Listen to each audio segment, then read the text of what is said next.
So, just giving you a heads up that that's what's coming up. We will not finish Deuteronomy, at least not in the next few weeks. But what we do have today are Moses' actual last words.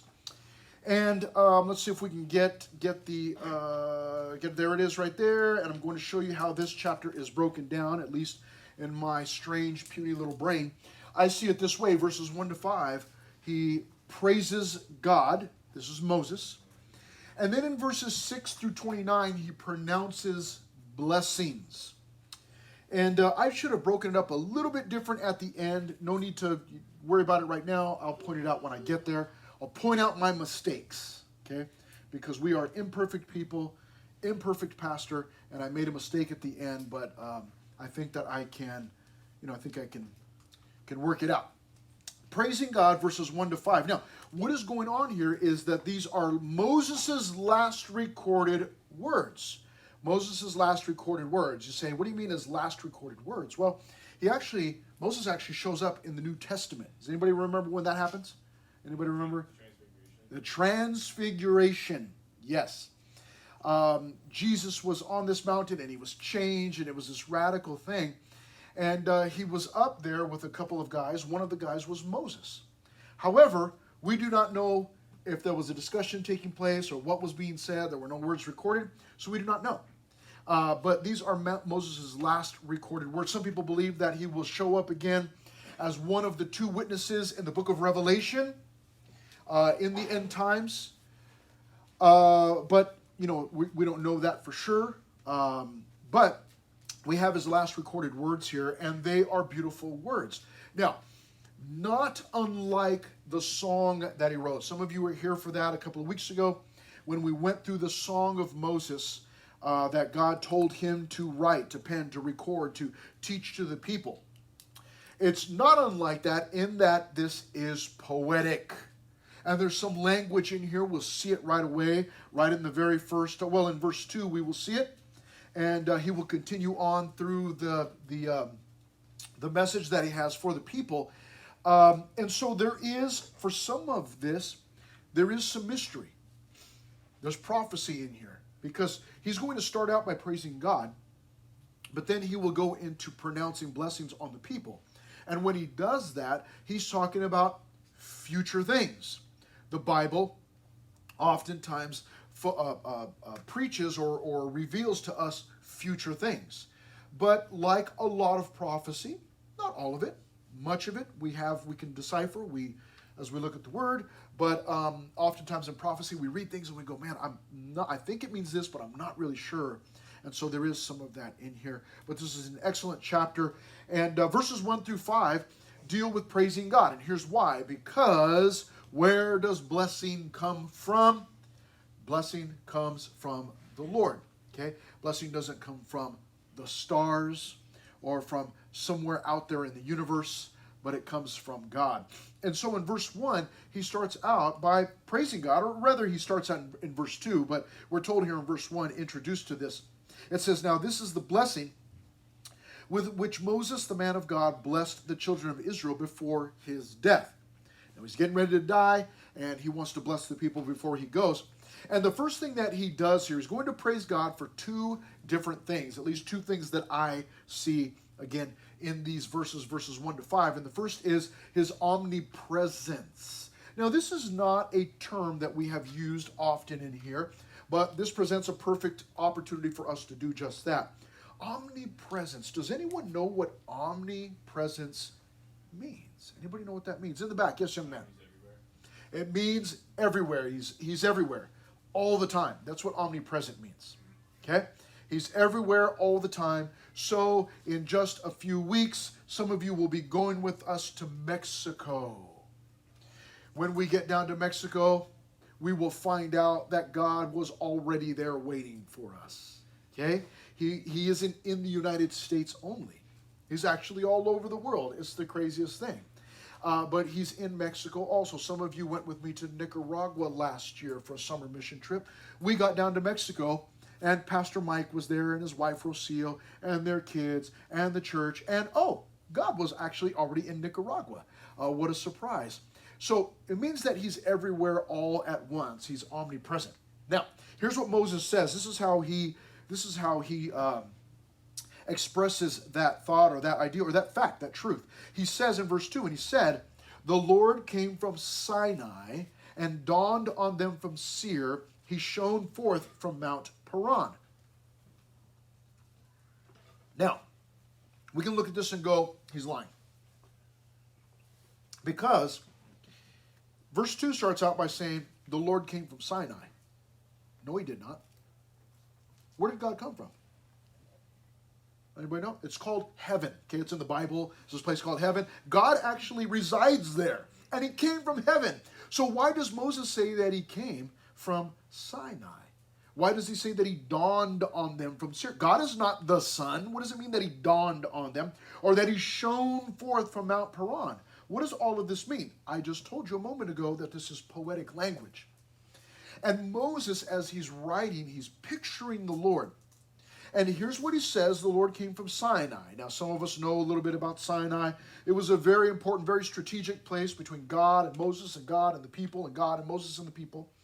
And there was something called the law that was given there. There's all these really cool things that happened there. But what does it mean that he came from Sinai, that he dawned on them from Seir, that he shone forth from Mount Paran? These are all strategic places, locations, mountainous areas, or mountains that the people are familiar with. They're familiar with it because they spent 40 years walking in circles. I've seen that mountain somewhere before. Oh, I've seen it the last 40 years as we've been wandering around this wilderness. That's right. So they're familiar with these places. So what am I getting at here when I say that Moses is praising him for his omnipresence? What he's telling him is, as he's on his way out, he's telling them, think over the last 40 years. Think back, because they've been traveling together for 40 years. Think back over the last 40 years, and what he's pointing out to them is, people, think back over the last 40 years. Everywhere we went, God was there. Everywhere we went, God was there.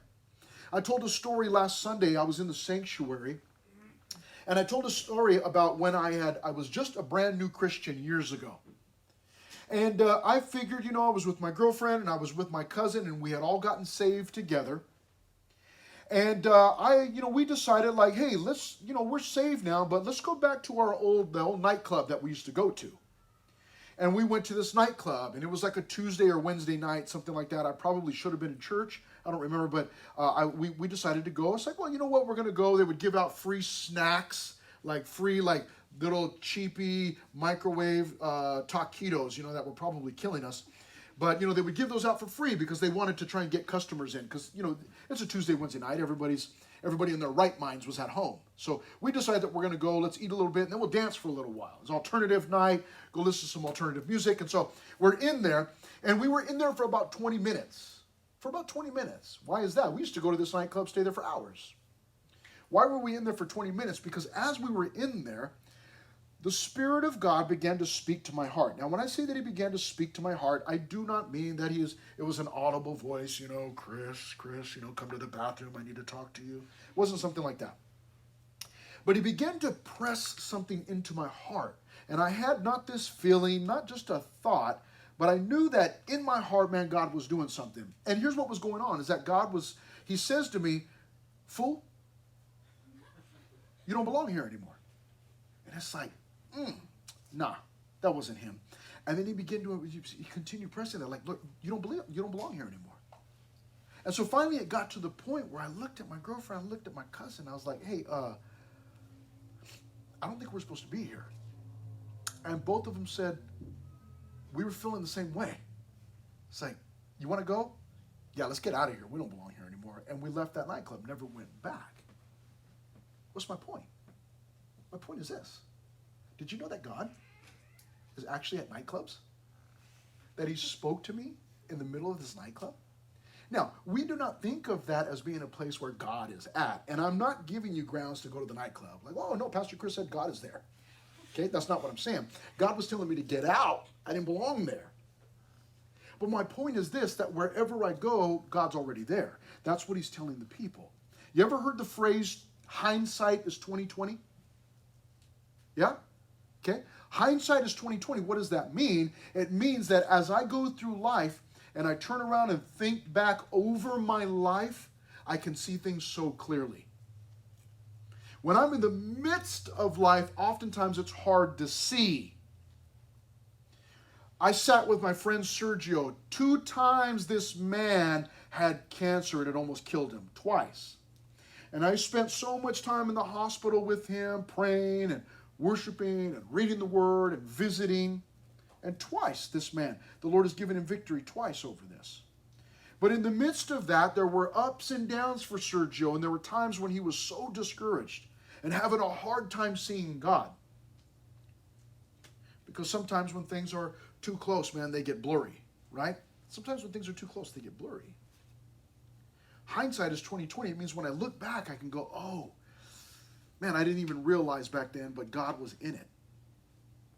And we don't realize that oftentimes when we're going through life and the hardships hit and the messes come and mom and dad are getting into arguments and grandma is sick or my friend is struggling with this. It's hard to see God oftentimes, and you're looking, you're like, God, I don't really know where you're at.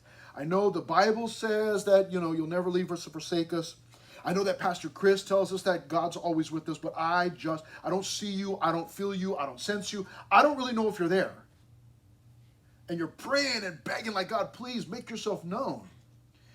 But what happens is after we get past that, we look back and we go, oh, I was asking for God to show up. He was already there. And as I look back into my life, I can see that, he was working that out and working that out and working that out and working that out. And so that's what he's telling the people. He's saying that the Lord came from Sinai. Well, the Lord didn't really come from Sinai. He's just saying that the Lord, we met God at Sinai. And he dawned on them from Seir. He pictures him as the sun dawning.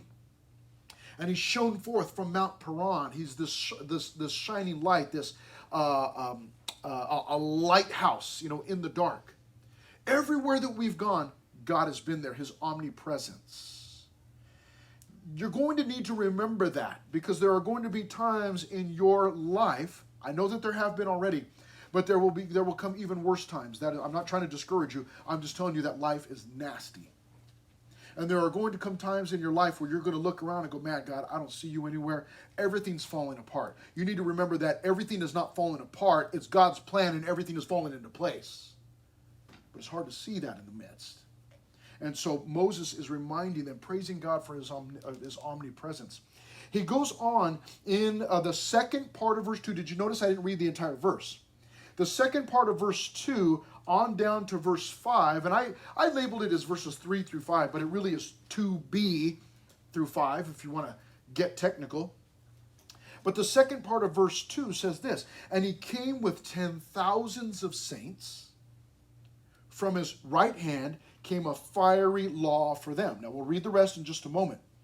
But omnipotence, omnipresence means that God is everywhere all at once.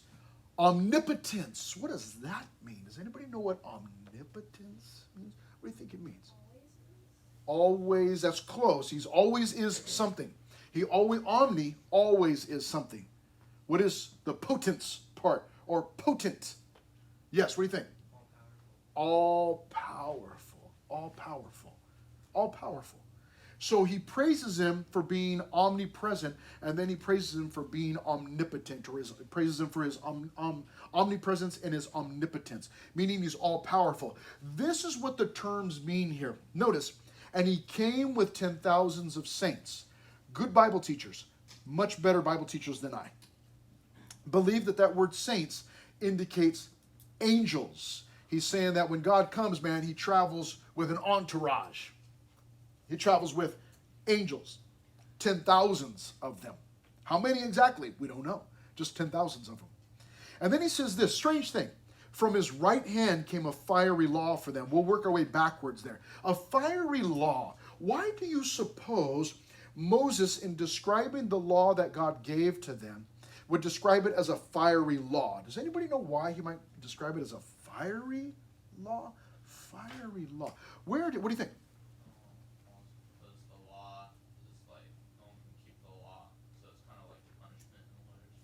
Okay, I like that. I like that guess. It's because nobody can really keep the law, so, it's judgment, there's punishment. And certainly, we find out that nobody can keep the law, and certainly there is judgment for that. Where did Moses and God first meet? Does anybody remember? Where did they meet at? What's that? The burning bush. Thank you very much. I don't know who said that. Was that you, Joaquin? Not me. Somebody else said it. All right. But, I'm sorry, Aaron. Yeah, I just figured it was one of the students, man. The burning bush. And then, where did they get the law from? When God gave Moses the law, the tablets, does anybody remember where they were? Mount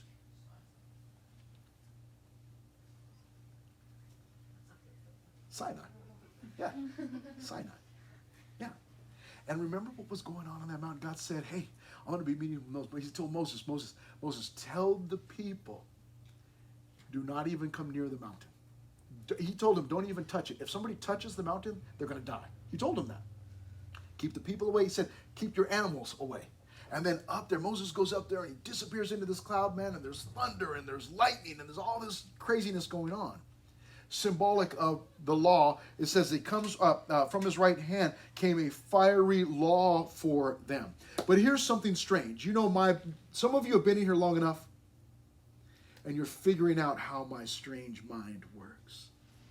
Let me ask you a question. What does this mean that from his right hand came a fiery law for them? Anybody know? No? Okay, I'll tell you. Well, the fact that it came from his right hand, would indicate power. That term from his right hand was just a normal term that they would use to describe power. It was, described, the right hand is considered to be the dominant hand. Some of you are southpaws. Any southpaws in here? You know what that term means? You guys never seen Rocky, huh? Anybody left-handed in here? If you're left-handed, raise your left hand. There it is. Okay, a couple of you. Matt? Yeah, Matt. Okay, so just two of you. Was that just two of you? Okay, special people, right? Special. But the right hand is actually considered to be the symbol of power, boom. And so it says that from his right hand came a fiery law for them. But let me ask you something. Does God have a hand? See, the Bible describes God as being spirit. So he doesn't need claws like we do. Okay? So what does it mean? Does God not have a hand? I don't know. I know that he doesn't need hands. We need hands to grab things. God doesn't need that. You know, the Bible actually, it also says about God that he blasts open the waters with a blast of his nostrils. What does that mean? Obviously, God's got a big nose. Is that what that means? God doesn't really have a nose. He doesn't really blast it. Can you imagine blowing the water? It's human symbolism. It's terms that we have. It's words that we use. And so Moses is doing that same thing. From his right hand came a fiery law for them. Now, verse 3. Yes, he loves the people. All his saints are in your hand. They sit down at your feet. Everyone receives your words. Now, it changes from fiery law to verse 3. Yes, he loves the people. He loves the people. And when it uses the word saints in verse 3, better Bible teachers than I, and there are lots, believe that it's now talking about people.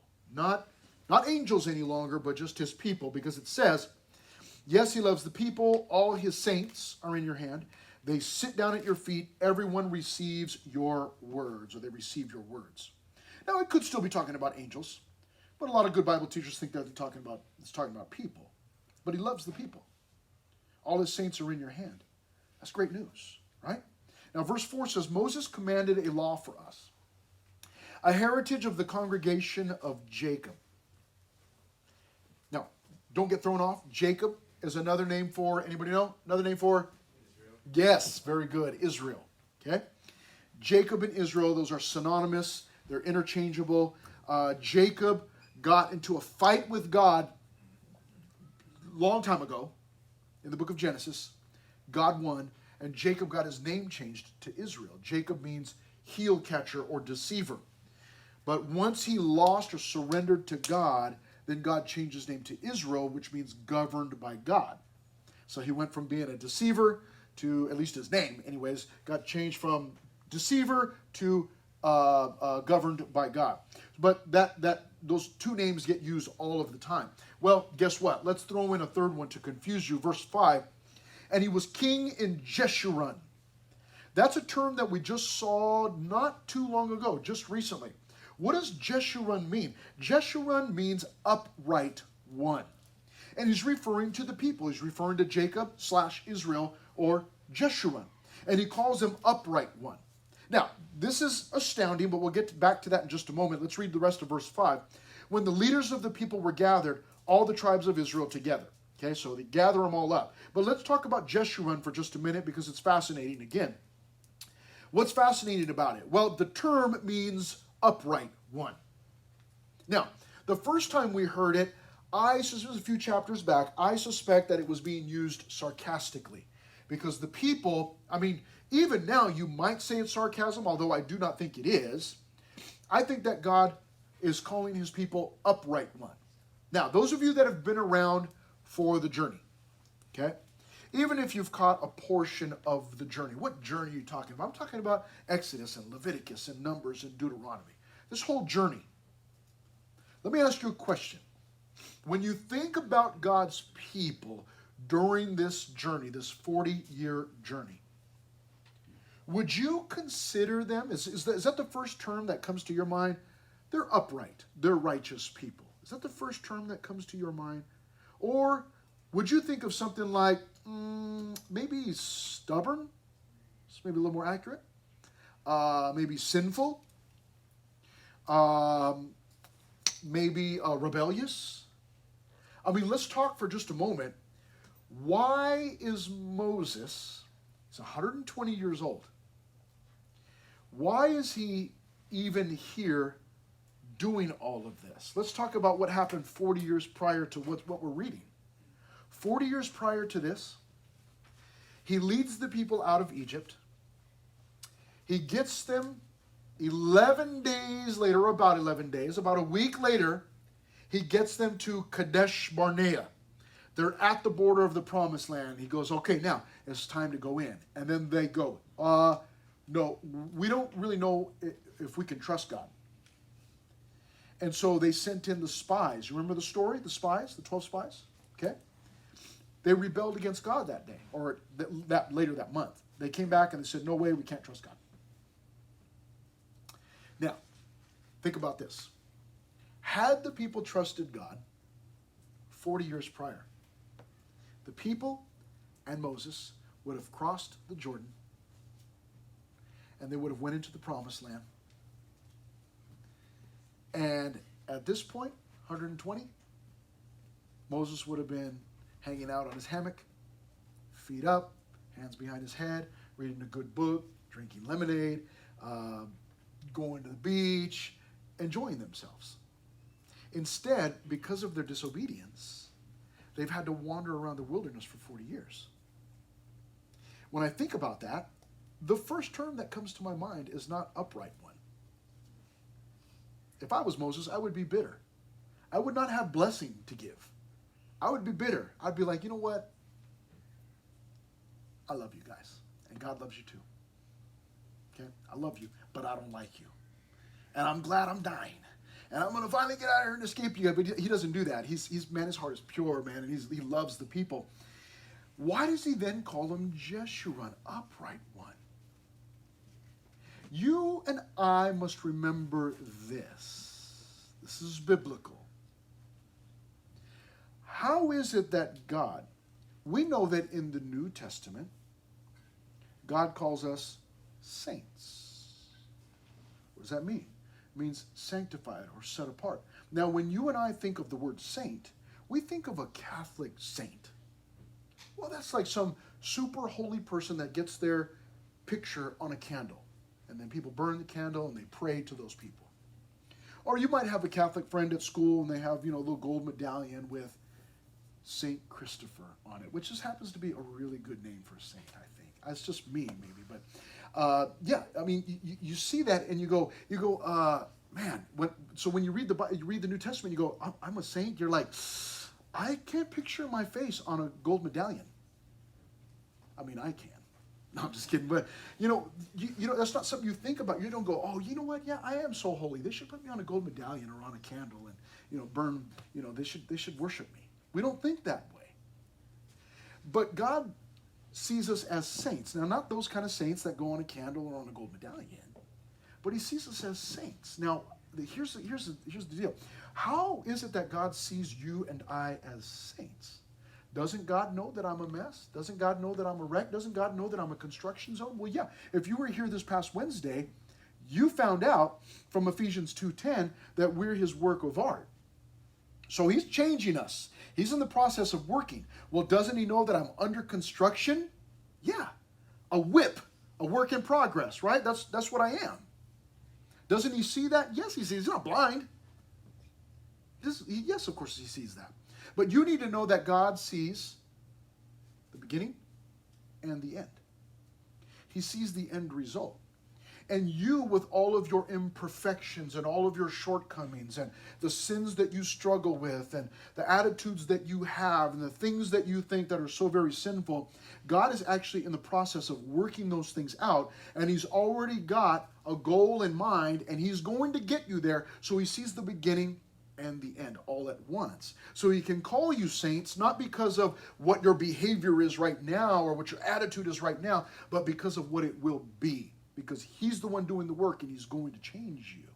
So when He looks at His people and He says, Jeshurun, upright one, He sees them not for what they are, although He sees that, but He sees what they will be. He sees what they will be.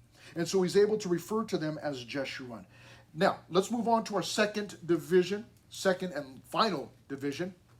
And this is where all the blessings come in.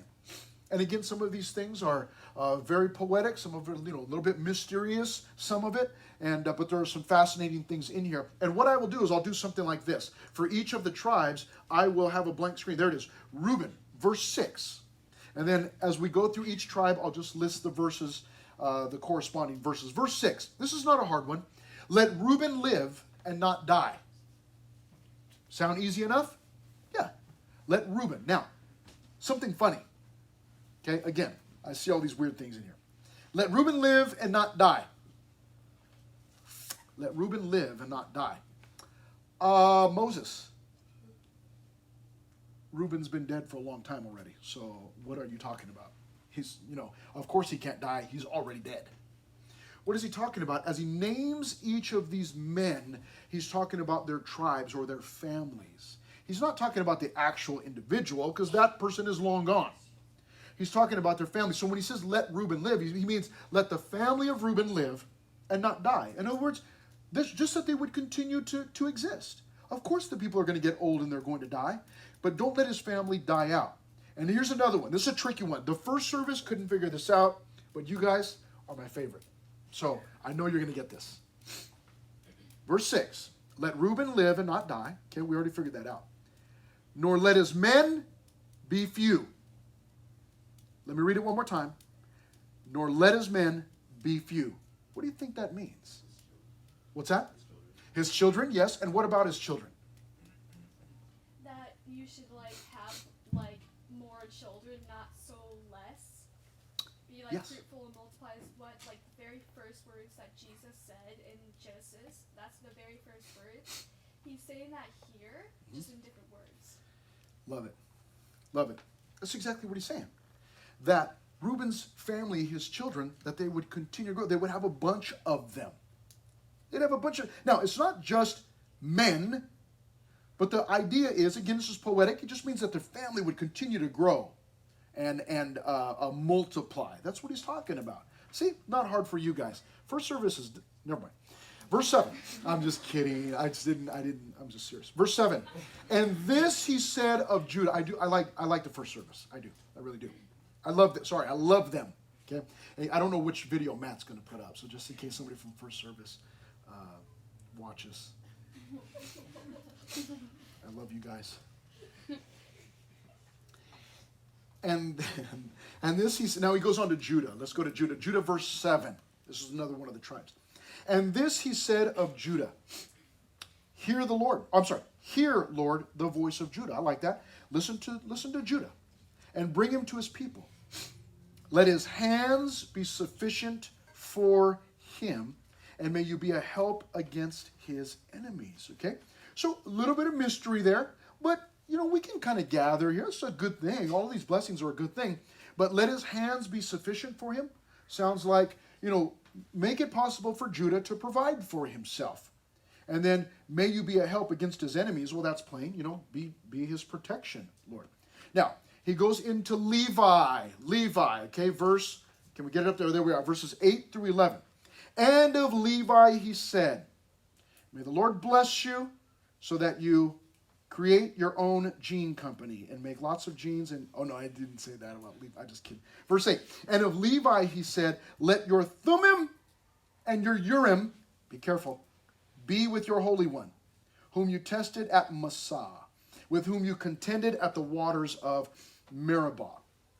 You will forgive me for I know this is so gross, and I'm not going to blow my nose on microphone, okay? But I need to shut this off real quick and just kind of wipe my nose because you guys don't care. Give me a second here. 1, 2, check. Excuse me. That way, I'm not like, hopefully that's clean. Somebody left there. Oh, my arm back. Check. There we are. Testing. 1, 2, 3. There we are. That way I'm not like the whole time. Okay? Let your Thummim and your Urim be with your Holy One. Now, what is a Thummim and a Urim? Well, I'll tell you right away, we do not know for sure. But there are, again, some of those Bible teachers that are better than me have some really good guesses, or at least some interesting guesses. I think the most popular one, and it's probably my favorite one, I like the idea, is that these could have been two different rocks that maybe were two different colors. And that they could, the Levites, the family, family of temple servants, the Levites that assisted that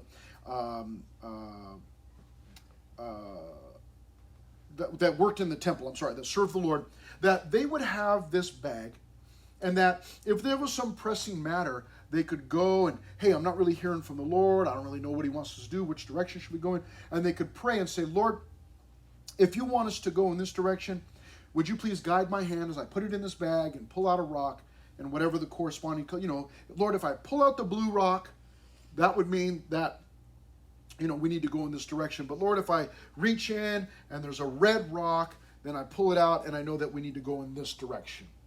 And so the Thummim and the Urim, there were some sort of devices or device like that was used to decipher the will of the Lord.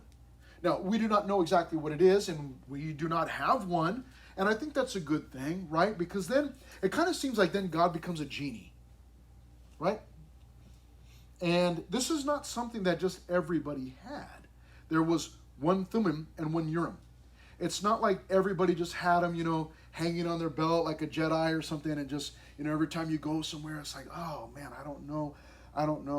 Should I get pineapple on my pizza or not? I don't know. Lord, would you guide my hand here? Oh man, I'm getting pineapple. It wasn't just used for just all those, kind of decisions like that. Okay, by the way, you should always get pineapple on your pizza. Okay, it's godly. Yeah, no, it's godly. It's godly. It's godly. And I love Plaza, but he's totally wrong. He's totally wrong on this. Okay, and so pineapple is good. It's good for you, and pizza is good for you. No, but pineapple makes it good for you, doesn't it? Isn't that how? I guess. Yeah. That's not how it works. It's not how it works. Okay. Well, anyways. The Thummim and the Urim, he says he says about Levi, let your Thummim and your Urim be with your Holy One. I think what he means by that is just that Levi, the tribe of Levi, would always have the wisdom of God, whom you tested at Massah, and with whom you contended at the waters of Meribah, who says of his father and mother. Now, I'm going to tell you right now, these are hard verses for me to understand. Because it sounds like Levi's family is no bueno, man. They're no good. Look what it says, verse 9. Who says of his father and mother, I have not seen them, nor did he acknowledge his brothers. or know as own children.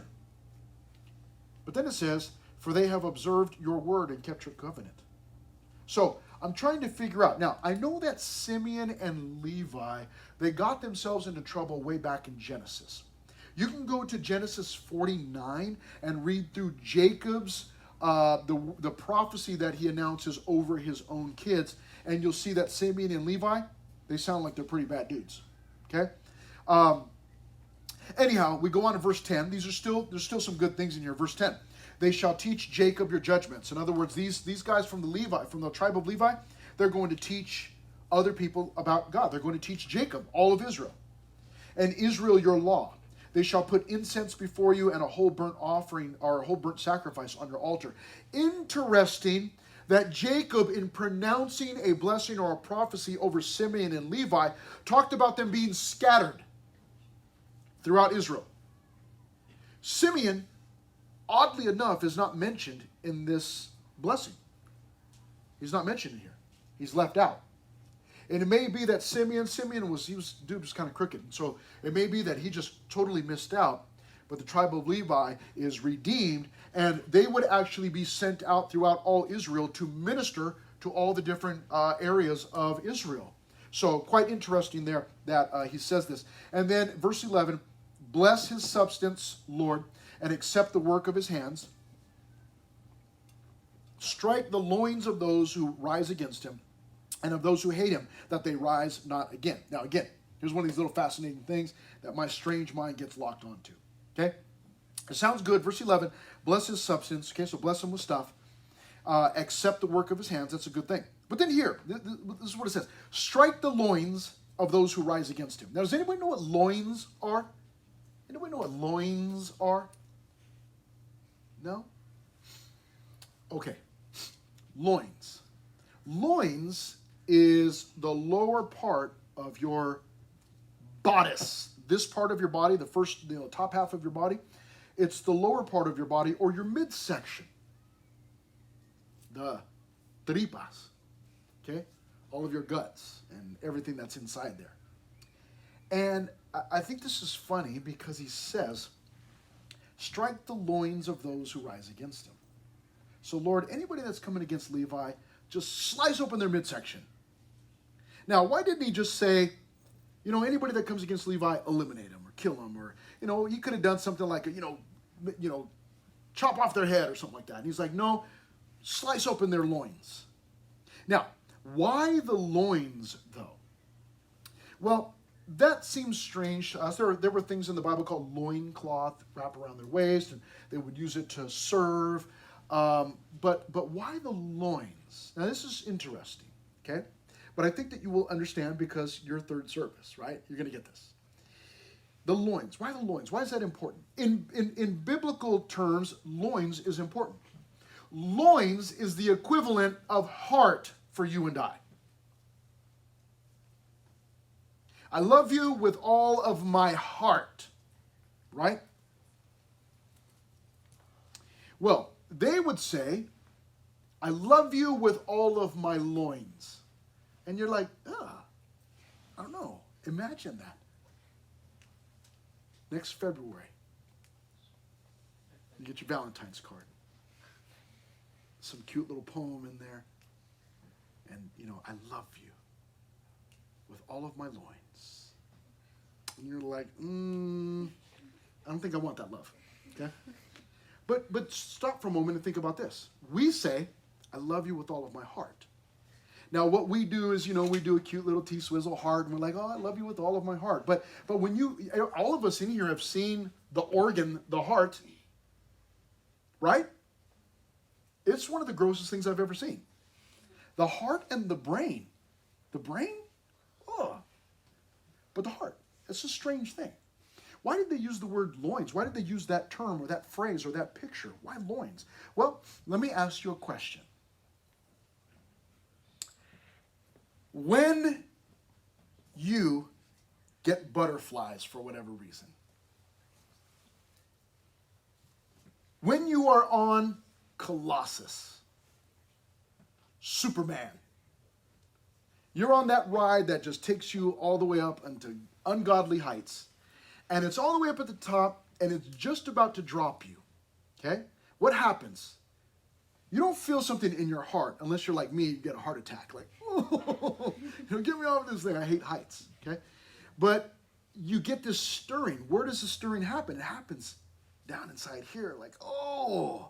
And then as you begin to drop, that's what I do. I don't like, there's two things that I don't like about heights. One is the feeling, when you're dropping. The other one is if I fall off of this, I'll die. That part I don't like. But when you're dropping down something, you feel it where? I don't feel it in my heart. I feel it down in my stomach, man. Like, oh, in the pit of my stomach. You're going on a roller coaster in a loop or whatever. If you get scared, oh, you feel all of that right in your midsection. So that's the idea. Biblically speaking, all of those feelings, they saw those as contained in the midsection. All in the midsection. And so when it says loins, they're talking about the heart of the individual. That's how we would describe it, the heart of the individual. Well, when he says here, strike the loins of those who rise against them, the idea is like, strike them right in the midsection, the important part, and wipe them out. That's what he means. So all of that, let's move on to verse 12. Benjamin. It says in verse 12 of Benjamin, he said, the beloved of the Lord shall dwell in safety by him, who shelters him all the day long, and he shall dwell between his shoulders. There's another strange one. But I love this little prophecy. It's just a short one, but it's enough. Look what he says. The beloved of the Lord shall dwell in safety by him. So Benjamin, the beloved of the Lord, is going to dwell in safety. Why is he going to dwell in safety? Because he's by him. Capital H, God. He's by God. Who, speaking about God, shelters him all the day long. That's a good place to be. And he shall dwell between his shoulders. What does that mean? He's going to live on his back? What does that mean? No, between his shoulders, right here. In his arms. Between his shoulders. So he's saying that Benjamin, man, is just all wrapped up in God, all protected by God. That's a good place to be. That's a good spot to be, When you were a little kid, there was no better place than that. Either mom or dad, you go to them and boom, they just sweep you up and hold on to you. But even to this day, even as we get older, right, there are just those times in your life where, man, you're heartbroken or loin broken. I don't know. But anyways, you're broken and you go to someone and you're looking for a hug, man, just boom, and they just wrap you up in their arms, And for many of us, that's a good spot to be in. I have a good friend. His name is Rick Manley. I call him Slick Rick. He's an older guy. And I'll just say it. He's an older white guy. Okay? Get off my back. But I've known this man for I don't know how many years. He's a Christian. I met him at church. I do not know anybody that gives, don't trip. I do not know anybody that gives better hugs. Not like that. Okay? Come on. I do not know anybody that gives better hugs. He's not afraid. He's a man, and he's not afraid to hug. And he'll come over and, hey, we hardly ever see each other, but whenever we see each other, he'll just, and he's not a big man, he's the same size as me, but he just wraps me up, and he's just not, he doesn't care, he's not trying to be manly, he's not ashamed of anything. He'll just wrap me up in his arms. Boom. I love it. His son is Brian Manley. Anybody remember Brian Manley? Anybody remember Brian Manley? He's been here to teach before. That's his son, and his son is the same way. His son will just, and his son is a big dude, but his son will just get me and just wrap me up in his arms. Boom, it's a good place to be. He says Benjamin is going to be in that place. Now, let's move on to Joseph, verse 13 through 17. And of Joseph, he said, blessed, this is a good one. Okay, if you know about Joseph, you're not surprised by this. Blessed of the Lord is his land, with the precious things of heaven, with the dew and the deep lying beneath. So he's got water supplies, everything he needs. With the precious fruits of the sun, with the precious precious produce of the months. In other words, he's always got what he needs all throughout the months. With the best things of the ancient mountains, probably, and the precious things of the everlasting hills, probably talking about precious minerals and jewels and different things that they would find as they're mining the hills and the mountains. Verse 16, with the precious things of the earth and its fullness, and the favor of him who dwelt in the bush. Doesn't that sound funny? Like, hey, you are going to be blessed by the guy who lives in that bush. I don't think I want to be blessed by him. Okay? In San Bernardino, we got lots of guys that live in bushes. Okay? I'm not looking to be blessed by them. Okay? What does he mean? He's referencing God being in the burning bush. Now, God didn't really live in that bush, you know what I mean? Like, oh, God's homeless and he was living in the bush, but he's referencing that, like God was in the bush. And so it says in verse 16, the favor of him who dwelt in the bush, let the blessing come on the head of Joseph. That's just symbolic of, just his, on Joseph. And on the crown of the head of him who was separate from his brothers. What does he mean by that? If you know the story of Joseph, you know exactly what he means. Joseph, for those of you that consider yourselves to be from dysfunctional families, you got a dysfunctional family? Joseph, his brothers, sold him into slavery. That's dysfunctional. Okay? That's Oprah Winfrey show worthy. That's Dr. Phil worthy. Joseph, tell us about your brothers. Well, Dr. Phil, they sold me into slavery. Wow. Can you imagine? They sold him into slavery. Now, you've got brothers that would like to sell you into slavery, okay, but they haven't done it yet. They haven't done it yet. And if you don't have brothers, you probably have parents that would like to sell you into slavery, but they haven't done it yet. So yeah, you may have a dysfunctional family, and there may have been some crazy things happening in your family. I get it. I know. Families are messed up. I get it. But Joseph came from a dysfunctional family, and yet he was, in his attitude, in his commitment to the Lord, he was separate from his brothers. That's what it says there. And on the crown of the head of him who was separate from his brothers. His glory is like a firstborn bull, man. Right? Strong, powerful. And his horns, like the horns of the wild ox. He doesn't really have horns, but that's power. Together with them, he shall push the peoples to the ends of the earth. They are the 10,000s of Ephraim, and they are the 10,000 or the thousands of Manasseh, the two half tribes, Ephraim and Manasseh, okay, covered in Joseph. But he shall push the people to the ends of the earth. What does that mean? It means that they're just going. The family of Joseph was just going to continue to expand, just grow, and everybody was going to be pushed out of the way. Verse 18 and 19 had to do with Zebulun. And of Zebulun he said, rejoice, Zebulun, in your going out, and Issachar, there's another one, in your tents. They shall call the peoples to the mountain. There they shall offer sacrifices of righteousness. That's good. For they shall partake of the abundance of the seas. Okay, so sounds like maybe they're going to be fishermen or something like that. Something having to do with the seas, and of treasures hidden in the sand. I have always liked pirate stories. Not necessarily the killing and robbing, pillaging parts, but the searching for buried treasure. That's always fascinated me. And here he says the treasure's hidden in the sand. We do not know exactly what that means. However, it is believed that after this, Zebulun, the people of Zebulun, they actually were the first ones in that land to produce an ancient type of glass from sand. And so it may be that that's what it was talking about, referencing, but it could be something else. Gad in verses 20 and 21. Let's move on here, 20 and 21. And of Gad he said, blessed is he who enlarges Gad. He dwells as a lion and tears the arm and the crown of his head. He provided that's power. He's got power. He's going to tear things apart. He provided the first part for himself because now notice the terms, a lawgiver's portion was reserved there. He came with the heads of the people. He administered the justice of the Lord in his judgments with Israel. These are all terms that speak of his power, his position. One of my favorites, verse 22, one of my favorite names in all of the Bible, Dan. Dan. You've got Reuben, Judah, Levi, Benjamin, Joseph, Zebulun, Gad. We'll talk about Naphtali. We'll talk about Asher.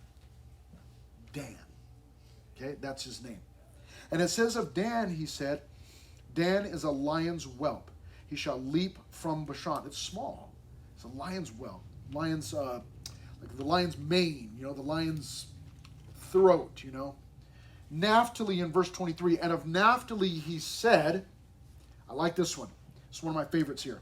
O Naphtali, satisfied with favor and full of the blessing of the Lord, possess the west and the south. So he's telling him you're going to possess the west and the south. But I love this.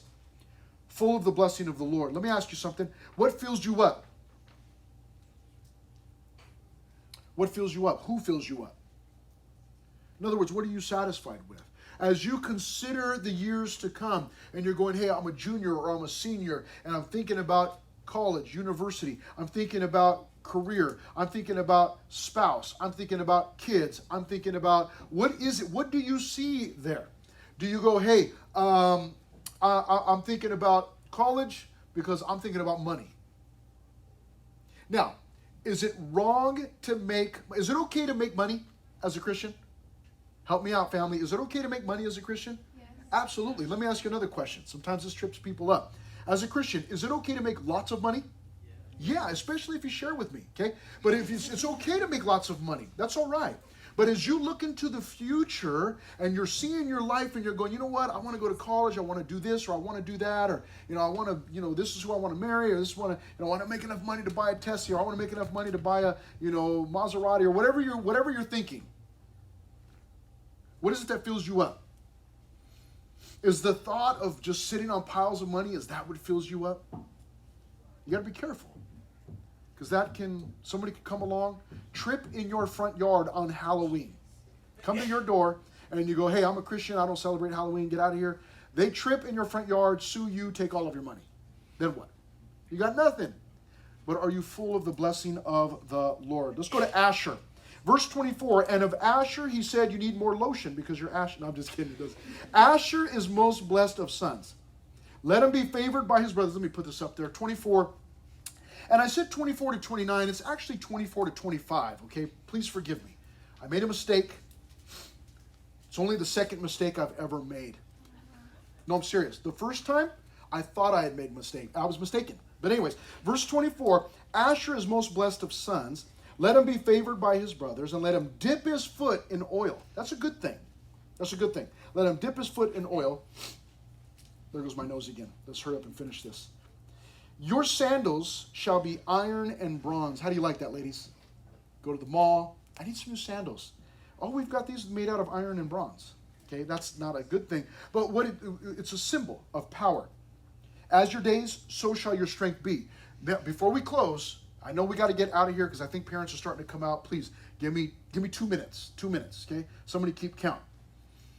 Give me 2. I'll take 3 on top of that. But it says, as your days, so shall your strength be.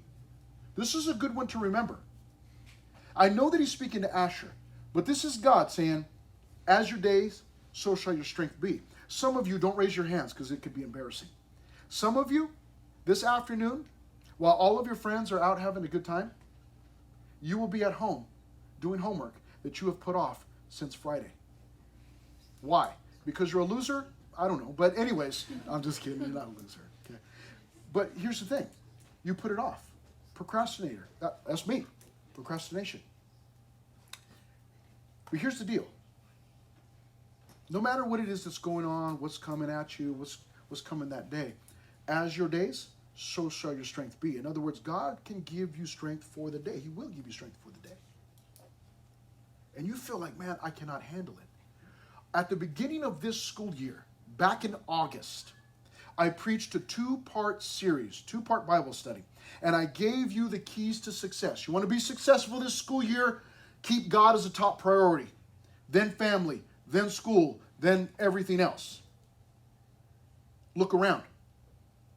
There are people who were here back in August that are no longer here. Why? Because they didn't keep their priorities straight. And they've been missing. They've been MIA for months now.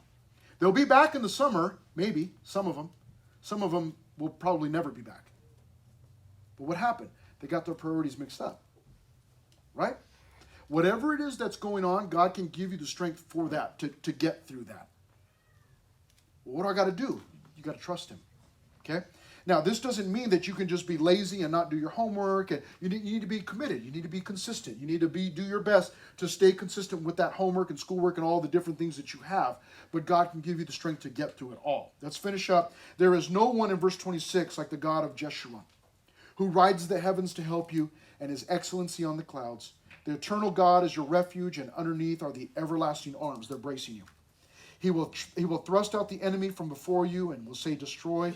Then Israel shall dwell in safety. The fountain of Jacob alone, in a land of grain and new wine, his heavens shall also drop dew. Beautiful words.